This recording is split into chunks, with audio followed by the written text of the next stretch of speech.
नमस्कार। ज्योतिष सीखने की श्रृंखला में हम आगे बढ़ रहे हैं और आज फिर एक बड़े ही दिलचस्प नए टॉपिक के साथ मैं आपके समक्ष उपस्थित हूं। और टॉपिक क्या मैं कहूंगा, एक कंफ्यूजन को दूर करने के लिए आज मैं आया हूं। हालांकि आप शीर्षक टाइटल आपने थंबनेल में देख ही लिया है।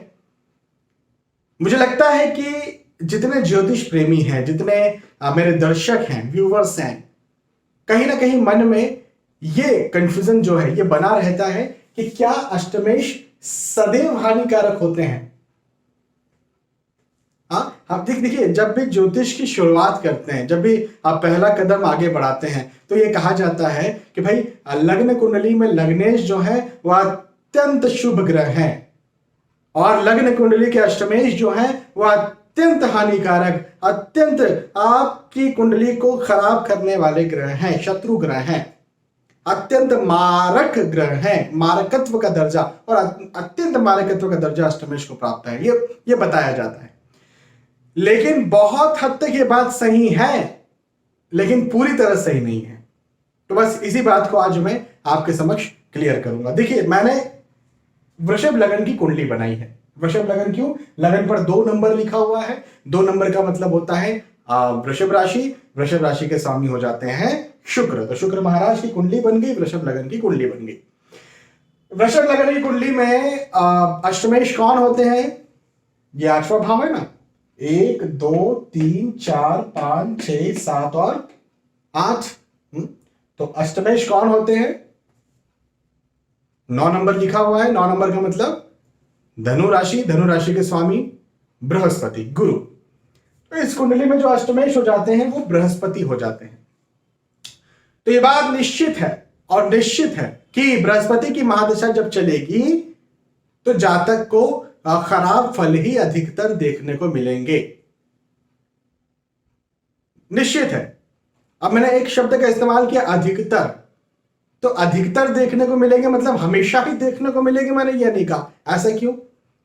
क्योंकि बृहस्पति कहीं भी जाकर के बैठे हों अपने खराब फल देंगे, लेकिन एक स्थिति बृहस्पति की हो सकती है जिसमें बृहस्पति अपने राजयोग जैसे फल दें। हालांकि उसके बारे में पहले वीडियो अलग से बना चुका हूं, लेकिन मैं आपको यहां पर भी समझाता हूं। एक स्थिति होती है जिसे कहते हैं विपरीत राजयोग। विपरीत राजयोग की स्थिति। विपरीत राजयोग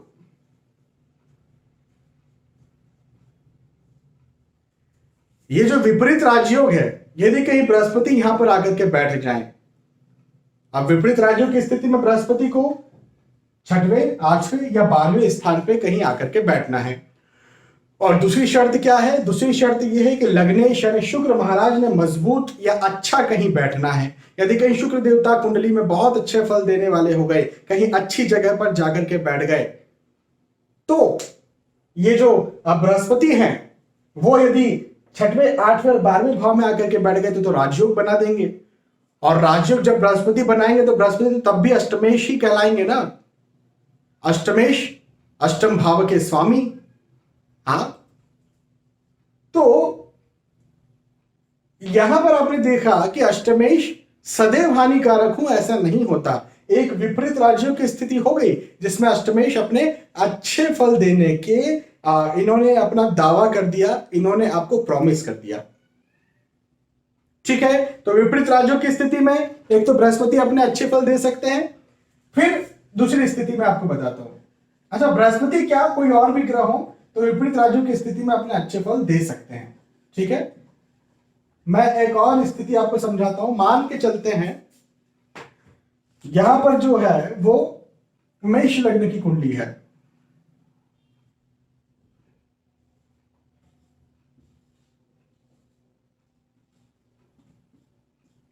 ये मेष लग्न की कुंडली है क्योंकि लगन पर जो है वो 1 नंबर लिखा हुआ है। अब यहां पर अष्टमेश कौन है? अष्टम भाव के स्वामी यहां पर कौन है?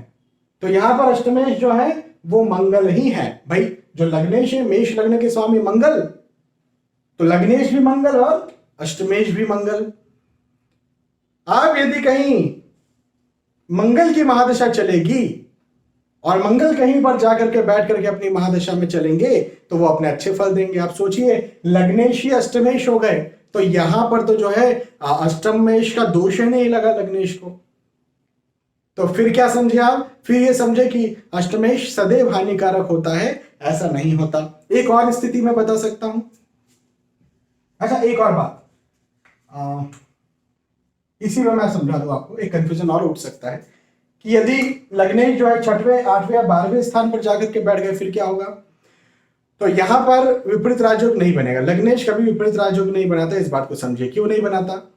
क्योंकि वैसे तो आप इसके लिए विपरीत राजयोग का एक अलग से वीडियो वो देख लीजिए, लेकिन फिर मैं संक्षेप में समझाता हूं कि विपरीत राजयोग के लिए 2 शर्तें होती हैं। पहली शर्त तो निसंदेह ये होती है कि 6वें 8वें और 12वें स्थान का स्वामी 6वें 8वें और 12वें स्थान पर आकर के बैठ जाए, पहली शर्त ये। और दूसरी शर्त ये कि लग्नेश ने मजबूत होना चाहिए।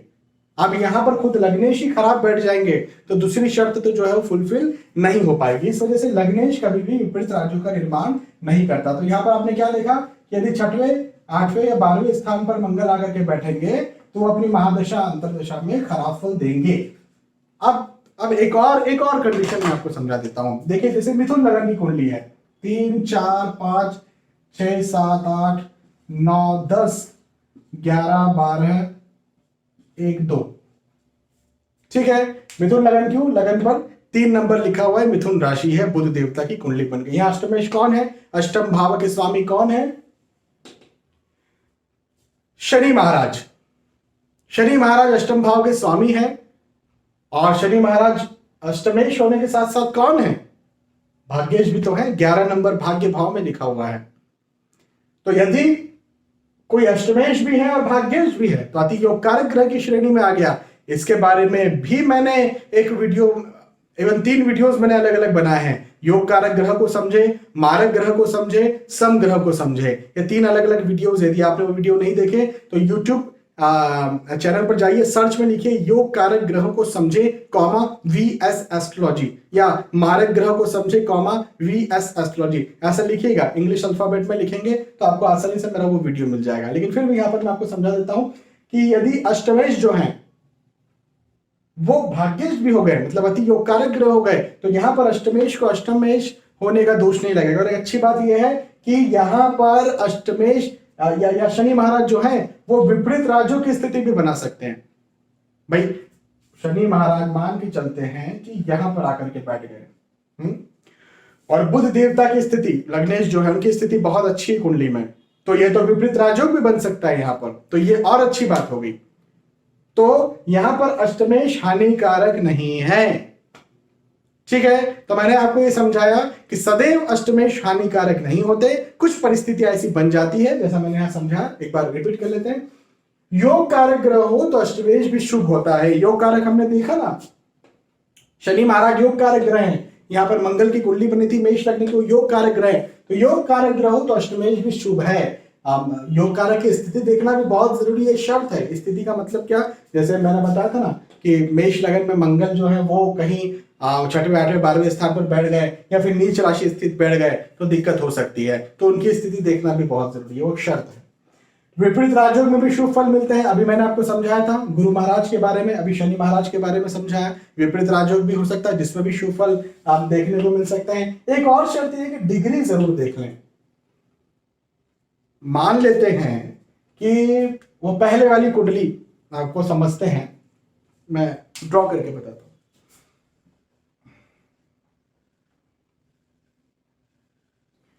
यहां पर मैं फिर से वृषभ लगन की कुंडली बना रहा हूं।